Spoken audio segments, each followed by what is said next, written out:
14 October 2015 ਨੂੰ ਬੇਅਦਬੀ ਕਾਂਡ ਦੇ ਦੋਸ਼ੀਆਂ ਦੀ ਗ੍ਰਿਫਤਾਰੀ ਦੀ ਮੰਗ ਨੂੰ ਲੈ ਕੇ ਸ਼ਾਂਤਮਈ ਧਰਨੇ ਤੇ ਬੈਠੀਆਂ ਸੰਗਤਾਂ ਉੱਪਰ ਢਾਏ ਗਏ ਪੁਲਿਸੀਆ ਅਤਿਆਚਾਰ ਮੌਕੇ ਪੁਲਿਸ ਦੀ ਗੋਲੀਆਂ ਨਾਲ ਸ਼ਹੀਦ ਹੋਏ ਦੋ ਸਿੱਖਾਂ ਕ੍ਰਿਸ਼ਨ ਭਗਵਾਨ ਸਿੰਘ ਤੇ ਗੁਰਜੀਤ ਸਿੰਘ ਦੇ ਪਰਿਵਾਰ ਨਾਲ ਦੁੱਖ ਸਾਂਝਾ ਕਰਨ ਲਈ ਵੱਖ-ਵੱਖ ਸਿਆਸੀ ਪਾਰਟੀਆਂ ਦੇ ਮੂਹਰਲੀ ਕਤਾਰ ਦੇ ਆਗੂਆਂ ਨੇ ਵਿਸ਼ਵਾਸ ਦਿਵਾਇਆ ਸੀ ਕਿ ਉਹਨਾਂ ਨੂੰ ਇਨਸਾਫ ਦਿਵਾਉਣ ਲਈ ਹਰ ਸੰਭਵ ਕੋਸ਼ਿਸ਼ ਕੀਤੀ ਜਾਵੇਗੀ।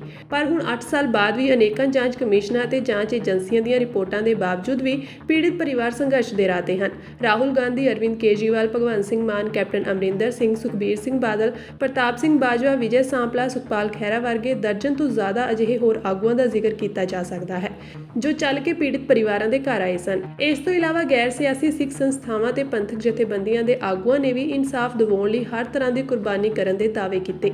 ਪਰ ਪੀੜਿਤ ਪਰਿਵਾਰ ਅੱਜ ਵੀ ਕਰੀਬ 8 ਸਾਲ ਦਾ ਅਰਸਾ ਬੀਤਣ ਉਪਰੰਤ ਵੀ ਇਨਸਾਫ ਦੀ ਰਾਹ ਤੱਕ ਰਹੇ ਹਨ। ਇਨਸਾਫ ਦੀ ਇਸ ਮੰਗ ਨੂੰ ਬਰਕਰਾਰ ਰੱਖਦਿਆਂ 14 ਅਕਤੂਬਰ 2023 ਨੂੰ ਬਾਬਲ ਕਲਾਂ ਵਿਖੇ ਸ਼ਹੀਦੀ ਸਮਾਗਮ ਕੀਤਾ ਜਾਵੇਗਾ। ਜਥੇਦਾਰ ਅਮਰੀਕ ਸਿੰਘ ਅਜਨਾਲਾ ਵੱਲੋਂ ਇਸ ਦੀ ਜਾਣਕਾਰੀ ਦਿੰਦਿਆਂ ਸਮੂਹ ਸਿੱਖ ਸੰਗਤਾਂ ਨੂੰ ਪਹੁੰਚਣ ਦੀ ਅਪੀਲ ਕੀਤੀ ਗਈ ਹੈ। ਆਉਣ ਵਾਲੀ 14 ਅਕਤੂਬਰ ਨੂੰ ਗੁਰਦੁਆਰਾ ਟਿੱਬੀ ਸਾਹਿਬ ਵਿਖੇ ਜੋ 2015 ਵਿੱਚ ਗੁਰਸਿੱਖਾਂ ਨੂੰ ਸ਼ਹੀਦ ਕੀਤਾ ਗਿਆ, ਉਹਨਾਂ ਦਾ ਸ਼ਹੀਦੀ ਸਮਾਗਮ ਮਨਾਇਆ ਜਾਵੇਗਾ। ਮੇਰੇ ਵੱਲੋਂ ਦੇਸ਼ਾਂ ਤੇ ਵਿਦੇਸ਼ਾਂ ਦੀਆਂ ਸੰਗਤਾਂ ਨੂੰ ਬੇਨਤੀ ਆ ਕਿ ਆਉਣ ਵਾਲੀ 14 ਅਕਤੂਬਰ ਨੂੰ ਗੁਰਦੁਆਰਾ ਟਿੱਬੀ ਸਾਹਿਬ ਵਿਖੇ ਪਹੁੰਚਣ ਦੀ ਕਿਰਪਾਲਤਾ ਕਰਨੀ। ਵਾਹਿਗੁਰੂ ਜੀ ਕਾ ਖਾਲਸਾ, ਵਾਹਿਗੁਰੂ ਜੀ ਕੀ ਫਤਿਹ।